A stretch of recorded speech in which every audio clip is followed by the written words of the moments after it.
বাংলাদেশে আনুষ্ঠানিকভাবে চালু হতে যাচ্ছে গুগলের ডিজিটাল পেমেন্ট সেবা গুগল পে।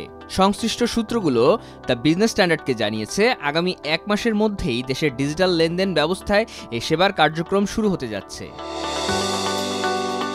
এর মধ্য দিয়ে হাতে থাকা স্মার্টফোনই হয়ে উঠবে গ্রাহকদের ডিজিটাল ওয়ালেট। ফলে আর আলাদা করে প্লাস্টিক কার্ড বহন করার দরকার পড়বে না।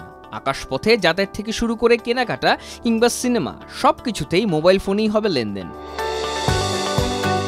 প্রাথমিক পর্যায়ে সিটি ব্যাংকের গ্রাহকরা তাদের ভিসা ও মাস্টার কার্ড বাংলাদেশি মুদ্রায় গুগল ওয়ালেটের সঙ্গে যুক্ত করতে পারবেন এবং যে কোনো NFC সাপোর্টেড টার্মিনালে অ্যান্ড্রয়েড ফোনের মাধ্যমে পেমেন্ট করতে পারবেন।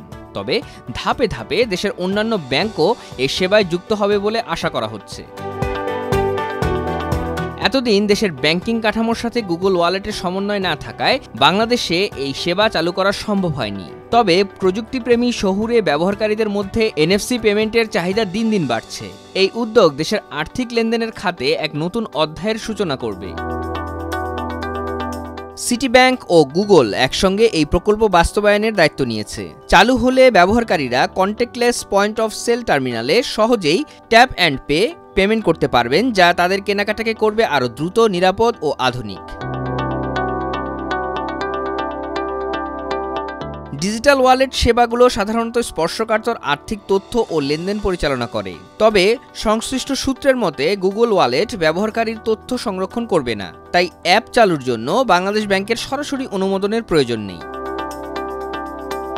ব্যবহারকারীরা শুধু নিজেদের ব্যাংক কার্ড অ্যাপে যুক্ত করবেন আর সব লেনদেন তাদের নিজ নিজ ব্যাংকের মাধ্যমে সম্পন্ন হবে। তবে ডিজিটাল ওয়ালেটের সঙ্গে সংযোগ স্থাপনের প্রস্তুতি নিচ্ছে এমন ব্যাংকগুলোকে সেবা চালুর আগে কেন্দ্রীয় ব্যাংককে জানাতে হবে।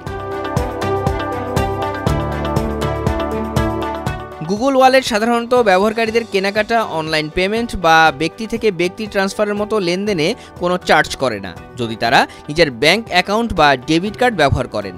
তবে কার্ডধারীর ব্যাংক তাদের নিজস্ব নীতিমালা, কার্ডের ধরন এবং লেনদেনের প্রকৃতির উপর ভিত্তি করে ফি ধার্য করতে পারে।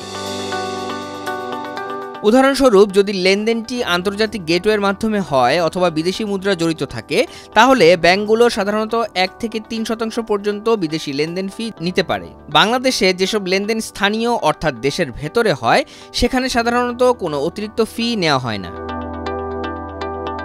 তবে সংশ্লিষ্ট সূত্র TBSকে জানিয়েছে, যদি গুগল কোনো কারণে এই স্থানীয় লেনদেনটি আন্তর্জাতিক সার্ভারের মাধ্যমে প্রক্রিয়াকরণ করে, তখন হয়তো ফি লাগতে পারে। ডিজিটাল কন্ট্যাক্টলেস পেমেন্টের ক্ষেত্রে বেশ এগিয়ে আছে ভারত। 2024 সালের ডিসেম্বরে দেশটির মোট ডিজিটাল লেনদেনের 93% এবং লেনদেনের মূল্যর 92%ই UPI এর মাধ্যমে হয়েছে। এর মধ্যে গুগল পে একাই লেনদেনের মোট অর্থের 51% এবং মোট লেনদেনের 1/3 বেশি নিয়ন্ত্রণ করেছে। এই অগ্রগতি শুধু ভারতে নয়, সম্প্রতি 12 মার্চ থেকে পাকিস্তানেও গুগল পে চালু হয়েছে। এছাড়া গুগল পে দক্ষিণ এশিয়ার বাইরে সিঙ্গাপুর, থাইল্যান্ড, ভিয়েতনাম এবং মালয়েশিয়ার মতো দক্ষিণ পূর্ব এশিয়ার দেশগুলোতেও ব্যবহার হচ্ছে।